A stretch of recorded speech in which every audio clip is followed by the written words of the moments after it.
எனக்கு எதுவும் நீங்கள் கிஃப்ட்டு கிட்ஸுக்கு வாங்கின மாதிரி தெரியல. என்னம்மா இதெல்லாம் பார்த்தா எப்படிமா விளையாடாம இருக்க முடியும்?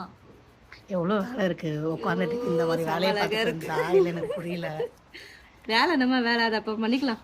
ஃபர்ஸ்ட் கொஞ்சம் மைண்ட் ரிலாக்ஸா ஜாலியாக அதை வச்சு விளையாட. எப்போ பார்த்தாலும் ஃபோனில் கேம் விளையாடுறது, டிவி பார்க்கறது அந்த மாதிரி இருக்கிறதுக்கு பதிலாக 6 o'clock ஆஃபர் அனௌன்ஸ் பண்ணணும். பண்ணிக்கலாம்.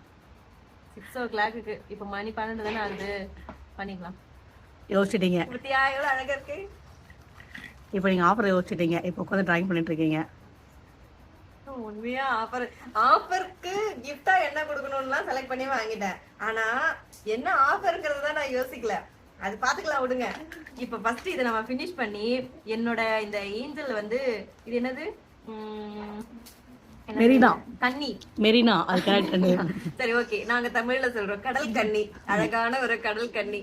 அதை அழகா ஃபர்ஸ்ட் ரெடி பண்ணிடலாம். எனக்கு இதை பண்றதா இல்லைன்னா இதை வச்சு விளையாடுறதா இல்லைன்னா இந்த எரேசர் ஒண்ணு எப்படிங்கறத அழகு பாக்குறதா இந்த பவுச்சை எடுத்து பாக்குறதா எனக்கு ஒண்ணுமே புரியல. அப்படி இருக்குது எனக்கு. சந்திரமணி காசு மாலை குட்டியானோ அப்படி இப்படி எடுப்பல அந்த மாதிரி இருக்கு. செம்ம சூப்பரான கிஃப்டா நான் வந்து ரெடி பண்ணிருக்கேன். ஆஃபருக்கு வெயிட் பண்ணிட்டே இருங்க, சீக்கிரமா நாங்க அனௌன்ஸ் பண்ணிடுவோம். ஆஃபர் போட்ட உடனே நீங்க புக் பண்ணிடுங்க. ஏன்னா 200 பீஸ் தான் நான் கிஃப்ட் பவுச் வந்து ஆர்டர் பண்ணிருக்கேன். அதுக்கு மேல ஆர்டர் பண்றவங்களுக்கு லேட்டரா தான் நான் வந்து டிஸ்பேச் பண்ண முடியும். தீபாவளி ஆஃபர் மாதிரி என்ன திக்குமுக்கு ஆட வச்சிடாதீங்க. ஸோ அதனால பிஃபோரா சொல்றேன். இதை நான் முடிச்சுட்டு வந்துடுறேன். இருப்பதை வைத்து இன்பமாக வாழலாம். தேங்க்யூ.